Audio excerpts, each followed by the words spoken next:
Cerita kali ini agak berbeda dari cerita biasanya, karena cerita ini akan mengandung banyak unsur kekerasan dan misteri di dalamnya. Akan banyak istilah-istilah yang mungkin kurang nyaman untuk dibayangkan. Latar belakang tahun 1966. Rimba Seta adalah putra dari pasangan muda yang kaya raya.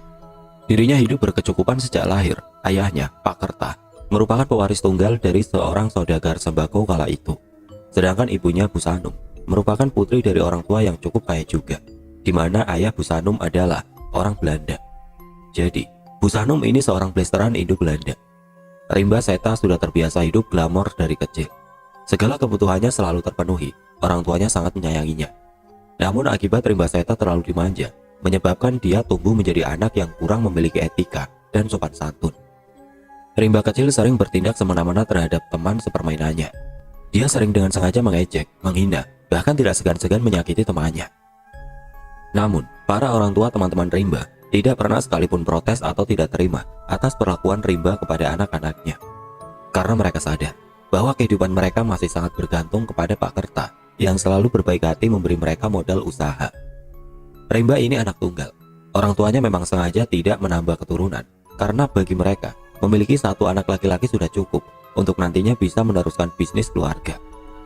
Sehari-hari Rimba diasuh oleh para pengasuhnya yang berjumlah 7 orang. Dari 7 orang tersebut, terdiri dari 4 perempuan dan 3 laki-laki. Pengasuh perempuan bertugas mengurus segala keperluan Rimba, seperti menyiapkan makanan, memandikan, menidurkan Rimba, dan lain-lain. Sedangkan pengasuh laki-laki bertugas menjadi bodyguard Rimba kemanapun ia pergi. Bisa dibilang, Rimba sangat minim perhatian dari kedua orang tuanya. Orang tuanya hanya memenuhi segala kebutuhan materi, namun tidak pernah mencukupi kebutuhan batin anaknya. Maka dari itu, Rimba tumbuh menjadi anak yang sedikit arogan. Tahun 1967. Tepat saat Rimba berumur 7 tahun, Rimba diajak oleh orang tuanya berlibur keluar kota. Mereka pergi ke sebuah perbukitan nan asri untuk sekedar melepas penat. Seisi rumah diajaknya, termasuk semua pengasuh Rimba. Mereka menyewa sebuah villa di bukit tersebut untuk 1 minggu. Pemandangan di sana sungguh sangat indah. Hamparan bukit hijau dan udara yang sangat segar cukup membuat keluarga Rimba merasakan kenyamanan. Di depan villa yang mereka tinggali, ada sebuah taman bermain anak-anak, yaitu ayunan dan perosotan yang terletak di bawah pohon rindang. Selama ada di villa, Rimba sering menghabiskan waktunya untuk bermain di taman tersebut. Namun, pada hari ketiga mereka di sana, Rimba berlari ke taman sendirian tanpa bodyguardnya. Dia bermain di sana seorang diri. Rimba bermain sejak pukul 2 siang sampai pukul 3 kurang 15 menit. Kemudian setelah itu Rimba pun kembali ke villanya. Sejak saat itulah, Rimba berubah menjadi anak yang tidak lagi mereka kenali. Rimba sering membicarakan hal-hal yang tidak masuk akal. Ayah tahu tidak, kalau iblis itu punya 2 sayap, tapi aku tidak tahu kenapa iblis tidak pernah mau menunjukkan wajahnya. Tanya Rimba pada suatu malam kepada ayahnya. Ayahnya kebingungan, mengapa Rimba tiba-tiba menanyakan hal semacam itu. Bahkan ayahnya sama sekali tidak pernah mengajarkan kepada Rimba bahwa ada makhluk lain yang juga tinggal di bumi, bernama iblis. Terlebih saat itu keluarga Rimba memang tidak memiliki kepercayaan atau agama. Mereka cenderung agnostik, percaya bahwa di alam semesta ini ada satu kekuatan besar yang mengatur. Lalu di hari selanjutnya, Rimba kembali bertanya kepada ibunya. "Ibu, kemarin aku diberitahu oleh mereka bahwa ibu mungkin tidak akan punya anak lagi. Apa itu benar, Bu?" "Mereka siapa?" Ibunya bertanya balik. Mereka yang punya 2 tanduk di kepalanya," jawab Rimba. Selama 1 minggu di villa, Rimba terus-menerus menanyakan hal-hal yang tidak bisa mereka mengerti. Namun orang tuanya mengabaikan begitu saja. Mereka berpikir mungkin Rimba hanya sedang mengada-ngada dan berhalusinasi. Akhirnya mereka pun pulang kembali ke desanya. Sesampai di rumahnya, Rimba mulai suka bersiul. Bahkan siulannya itu sangat nyaring, seperti yang dilakukan oleh orang dewasa. Orang tuanya terheran-heran. Di usianya yang masih 7 tahun, Rimba mampu bersiul senyaring itu. Bahkan terkadang memiliki nada. Salah satu pengasuhnya yang bernama Bi Inu pernah menasihati Rimba saat ia terus-menerus bersiul ketika sedang dimandikan. Rimba jangan suka bersiul lagi ya, gak baik. Nanti ada sesuatu yang datang menghampiri kamu," ucap Bi Inu sembari memandikan Rimba sore itu. "Sesuatu apa, Bi? Aku memang sengaja memanggil mereka karena mereka katanya suka dengan suara siulanku yang merdu," jawab Rimba sambil terus bersiul. Lama-kelamaan, bersiul menjadi kebiasaan Rimba yang sangat sulit dihilangkan. Sudah berkali-kali dinasehati, namun Rimba selalu menolak nasihat, bahkan melawan, dan mengamuk kepada siapapun yang melarangnya bersiul. Sejak Rimba suka bersiul, Rimba tidak pernah lagi keluar dari rumahnya untuk bermain dengan teman-temannya. Bahkan orang tuanya sampai mengundang teman-teman Rimba untuk datang ke rumah dan bermain bersama Rimba. Namun Rimba justru mengunci dirinya di dalam kamar seorang diri. Sudah berbulan-bulan keadaan ini terus terjadi. Orang tuanya mulai merasa khawatir dengan perlakuan aneh Rimba. Muncul desas-desus di masyarakat bahwa Rimba sebenarnya bukanlah Rimba, melainkan sosok lain yang mendiami tubuh Rimba. Namun orang tuanya menepis jauh-jauh kabar tersebut dan tidak mempercayainya sama sekali. Beberapa kali di pagi hari, ketika pengasuhnya membangunkan Rimba, mereka mengaku melihat tubuh Rimba lebam-lebam biru, terutama di bagian leher, lengan, dan kaki. Namun setelah pengasuh tersebut melaporkan kepada orang tua Rimba, lebam-lebam tadi telah menghilang dengan sendirinya. Pak Kerta pun sering marah kepada para pengasuh yang melaporkan kebohongan, karena Pak Kerta tidak pernah satu kali pun menyaksikan lebam pada tubuh Rimba. Bahkan Pak Kerta pernah mencoba untuk dia sendiri yang membangunkan Rimba di pagi hari. Namun nihil, tidak ditemukan apapun di tubuh Rimba. Tapi para pengasuh terus-menerus melihat kejanggalan pada diri Rimba. Salah satu pengasuh bahkan bersumpah bahwa ia pernah mendengar Rimba bersiul di kamarnya pada tengah malam menjelang pagi, sekitar pukul 2 pagi.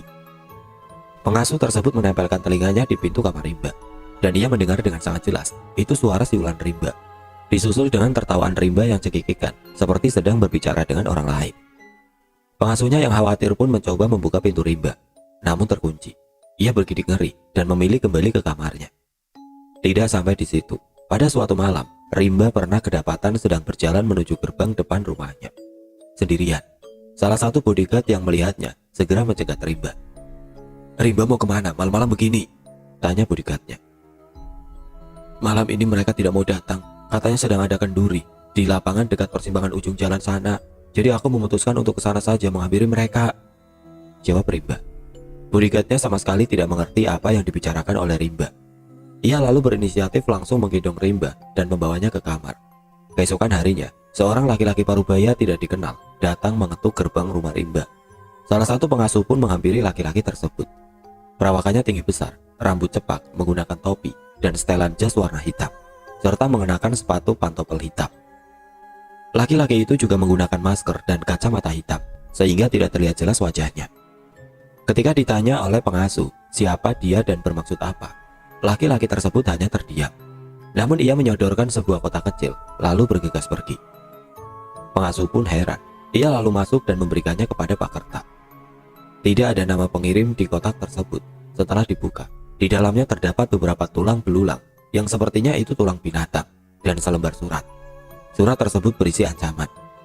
"Saya tertawa mendengar kabar yang merebak di masyarakat bahwa anakmu mulai bertingkah seperti orang tidak waras. Bahkan banyak yang menganggap anakmu itu dirasuki iblis.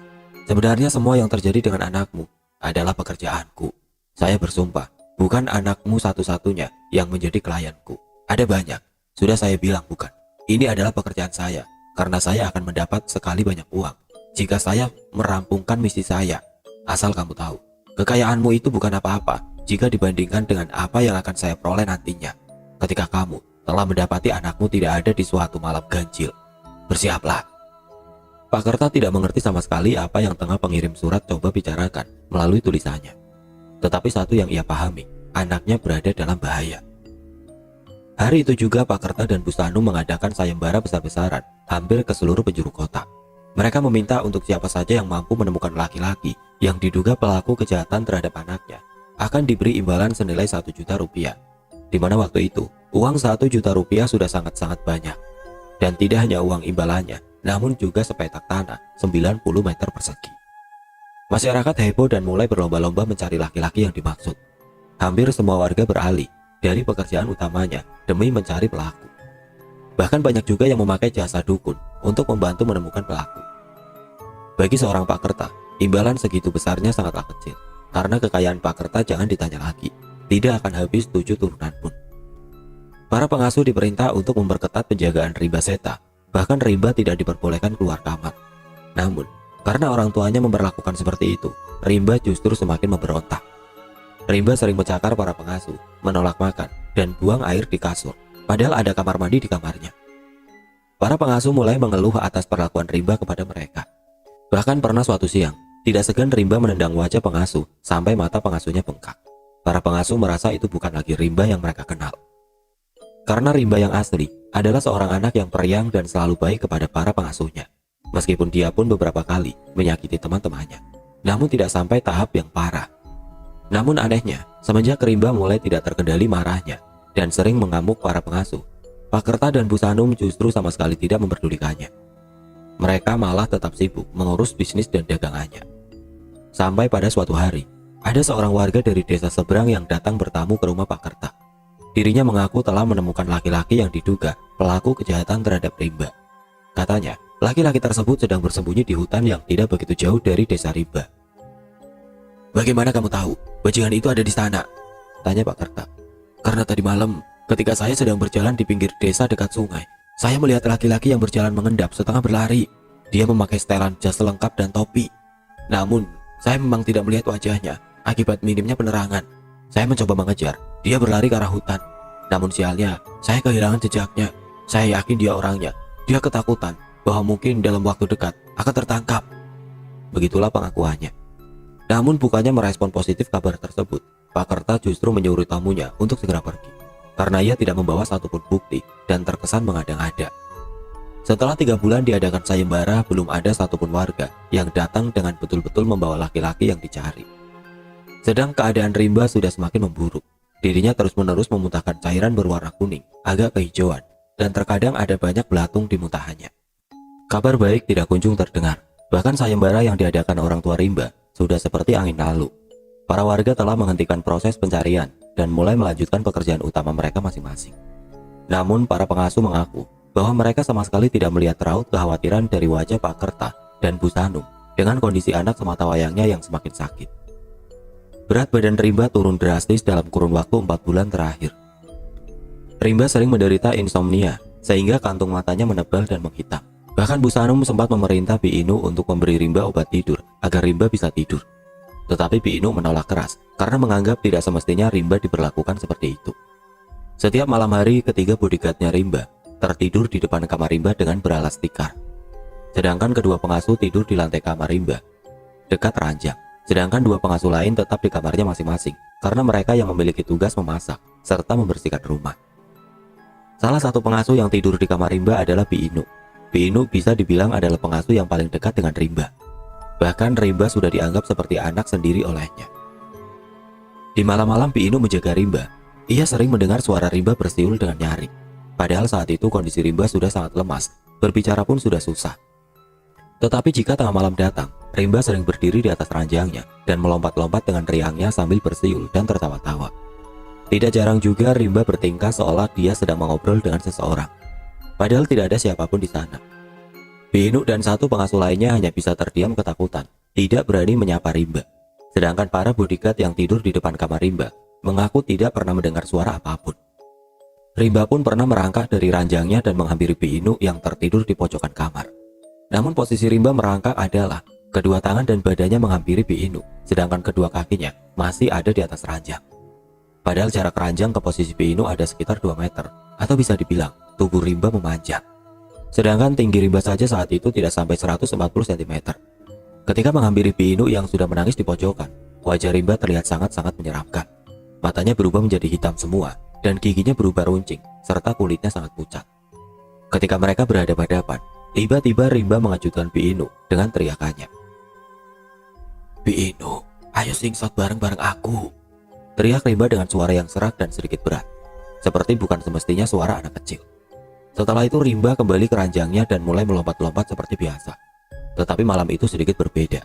Beberapa saat kemudian Rimba berlari keluar kamarnya. Bi Inu pun segera membangunkan para bodyguard untuk mengejar Rimba.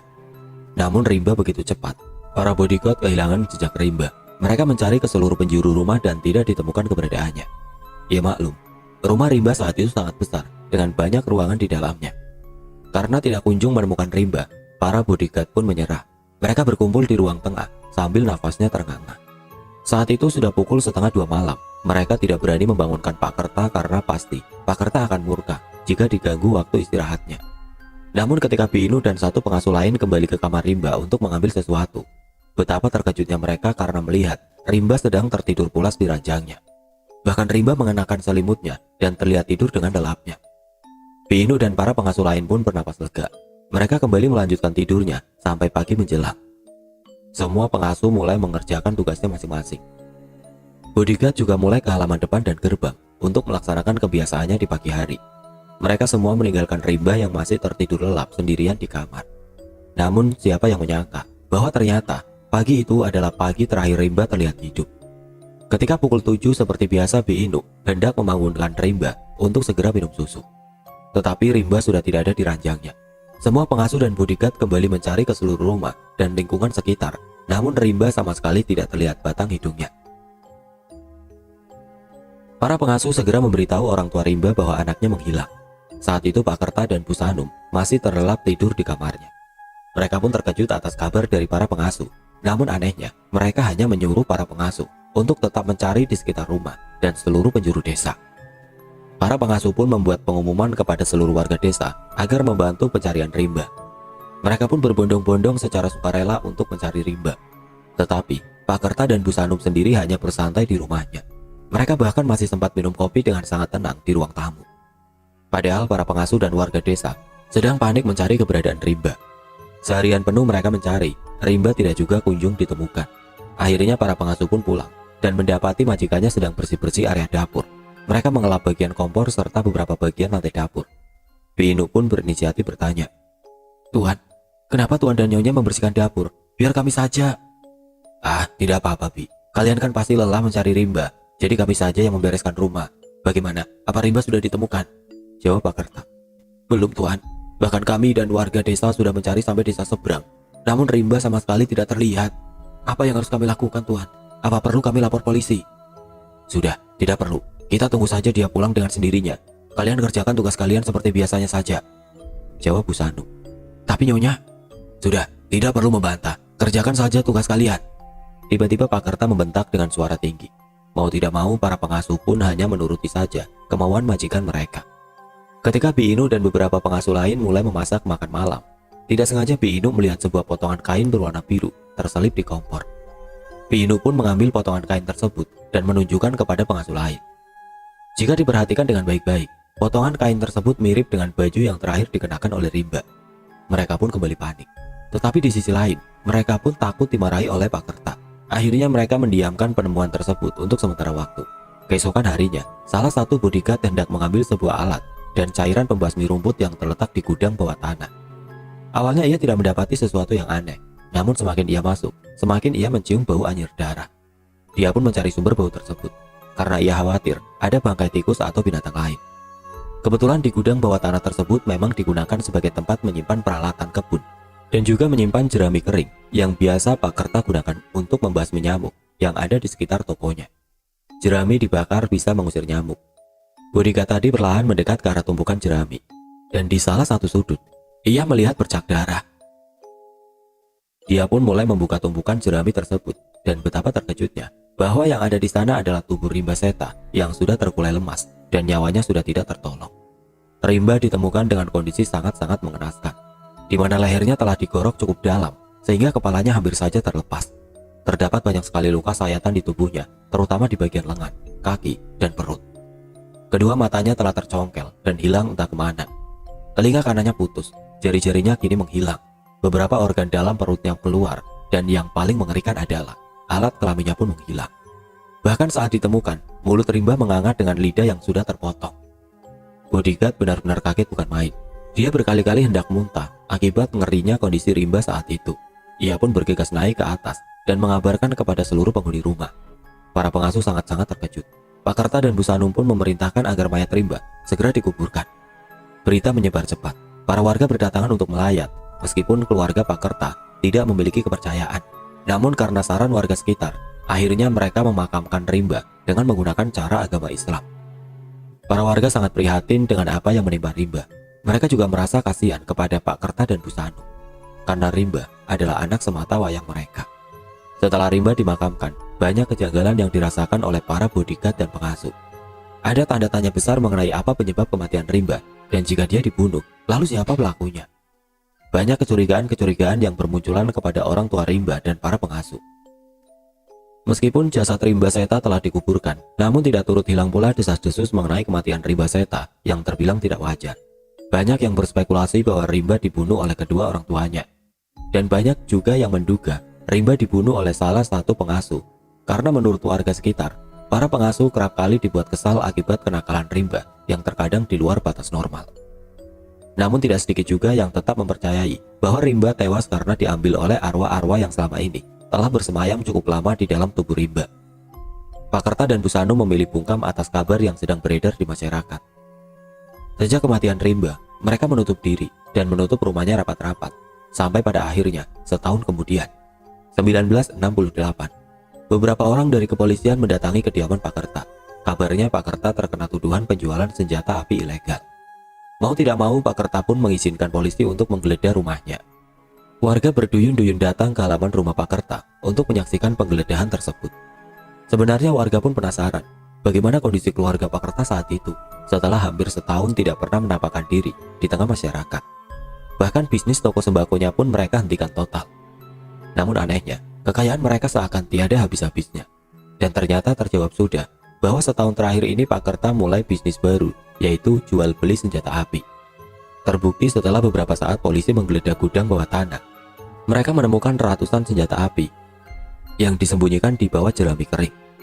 Pak Kerta dan para pengasuh yang saat itu telah beralih tugas menjadi agen bawahannya Pak Kerta pun langsung ditangkap dan dibawa ke kantor polisi. Tetapi yang mengejutkan baru diketahui saat itu juga, ternyata Bu Sanum telah menderita sakit jiwa sejak 6 bulan terakhir. Namun parahnya Pak Kerta sama sekali tidak pernah membawa Bu Sanum pergi berobat, yang menyebabkan penyakit Bu Sanum menjadi sangat parah. Sehari-hari ia terus-menerus mengamuk dan mencari-cari anaknya Rimba. Bahkan kebiasaannya di malam hari adalah menari-nari di balkon lantai 2 rumah mereka sendirian. Bu Sanum mengalami depresi berat, emosinya tidak stabil, sedikit-sedikit tertawa, kemudian beberapa saat berubah menangis terseduh-seduh. Warga pun miris melihat keadaan Bu Sanum saat itu. Akhirnya polisi membawa Bu Sanum ke rumah sakit jiwa. Di kantor polisi, Pak Kerta dimintai keterangan sejelas-jelasnya mengenai kasus yang menjeratnya. Setelah penjelasan kasus jual beli senjata api dianggap tuntas, tiba-tiba polisi menanyakan perihal kematian anaknya setahun lalu yang tidak wajar. Awalnya Pak Kerta tidak mau memberi penjelasan apa-apa. Namun akhirnya ia angkat bicara bahwa yang membunuh Rimba adalah salah satu pengasuhnya, Bi Inu. Pak Kerta menceritakan bahwa pagi itu, sekitar pukul 4:30 pagi, ia mendengar suara teriakan Rimba. Ia pun berinisiatif menghampiri sumber suara tersebut yang berasal dari arah dapur. Saat ia sampai di dapur, ia melihat anaknya sedang disayat-sayat oleh Bi Inu dengan wajah Bi Inu yang sangat-sangat kesal. Pak Kerta sempat terheran, kemana perginya semua pengasuh yang lain dan para bodyguard. Pak Kerta pun menghampiri Bi Inu sambil mencegah perbuatannya. Namun Bi Inu terlanjur membabi buta, sampai akhirnya Rimba terkulai lemas, nyawanya tidak tertolong. Ketika Bi Inu menyadari perbuatannya, ia pun memohon kepada Pak Kerta agar mengampuninya. Ia melakukan itu karena ia sudah tidak tahan lagi dengan kelakuan-kelakuan aneh Rimba setiap tengah malam, yang membuatnya depresi dan setiap ia mendengar siulan Rimba, ia merasa sangat ingin membunuh Rimba. Disitulah Pak Kerta sempat mengalami kebimbangan. Ia sangat murka karena anak satu-satunya dibunuh di depan matanya. Namun ia juga tidak sampai hati melaporkan Bi Inu ke polisi karena Bi Inu merupakan selingkuhan dari Pak Kerta. Baru diketahui bahwa ternyata Pak Kerta memang memiliki hubungan gelap dengan Bi Inu. Hubungan tersebut sudah terjalin cukup lama, namun Bu Sanum sama sekali tidak menyimpan curiga. Akhirnya pagi itu, Bi Inu dibantu oleh Pak Kerta menyembunyikan mayat Rimba di gudang bawah tanah. Dengan syarat Bi Inu harus siap memuaskan syahwat Pak Kerta kapanpun ia mau. Bi Inu pun setuju. Setelah pengakuan dari Pak Kerta, tiba-tiba Bi Inu menyanggah semua perkataan Pak Kerta. Menurutnya, itu semua adalah bohong. Bi Inu mengaku bahwa memang dia yang membunuh Rimba, namun ia diperintah oleh Pak Kerta dan Bu Sanum. Alasannya karena mereka telah banyak menanggung malu akibat perlakuan aneh anaknya. Tokonya semakin hari semakin sepi, karena orang-orang mulai berpikir bahwa ada yang tidak beres dengan keluarga itu. Akhirnya disepakatilah bahwa Rimba harus mati dibunuh, karena jika dipertahankan pun, hanya kemungkinan kecil Rimba dapat sembuh seperti semula. Pagi itu saat Rimba tengah terlelap tidur, Bi Inu dan beberapa pengasuh bergegas membawa Rimba ke dapur. Lalu disayat-sayat tubuh Rimba, digorok lehernya sampai hampir putus. Kemudian organ dalam perutnya dikeluarkan, alat vitalnya dipotong. Ditaruhnya mayat Rimba di gudang bawah tanah, dan semua itu dilakukan berdasarkan persekongkolan dengan orang tua Rimba sendiri. Beberapa hari setelah kematian Rimba, mereka mengaku merasa tenang dan nyaman, karena mereka tidak lagi harus mendengar suara-suara siulan Rimba yang menyeramkan. Namun sebulan berikutnya, siulan-siulan tersebut malah semakin menjadi-jadi. Mereka mengaku hampir setiap malam melihat sosok Rimba tengah berlarian di dalam rumah, dengan kepalanya yang hampir putus, sambil bersiul nyaring. Dan Bu Sanum berkali-kali didatangi langsung oleh arwah anaknya dengan rupa yang sangat menyeramkan. Hal itulah yang membuat Bu Sanum akhirnya depresi dan gila. Dengan kondisi Bu Sanum yang sudah tidak waras lagi, Pak Kerta pun melampiaskan syahwatnya kepada Pi Inuk. Mereka seakan bebas tanpa Bu Sanum yang mengganggu. Hal itulah yang menjadi penyebab Pak Kerta sama sekali tidak membawa Bu Sanum berobat. Polisi benar-benar tidak habis pikir kepada keluarga ini, karena mereka baru pernah menemui orang tua setega dan segila itu, membunuh anaknya sendiri dengan cara sesadis itu. Dan Pak Kerta pun mengakui bahwa laki-laki yang sempat dihebohkan sebagai pelaku pembunuhan Rimba sebenarnya adalah salah satu bodyguard yang disuruh menyamar untuk mengelabui warga desa, agar seolah-olah Rimba menderita sakit karena dijahati oleh orang, bukan karena kerasukan. Lagi-lagi, semua hanya tentang reputasi demi keberlangsungan bisnis keluarganya dan kekayaan yang akan diberikan secara turun-temurun.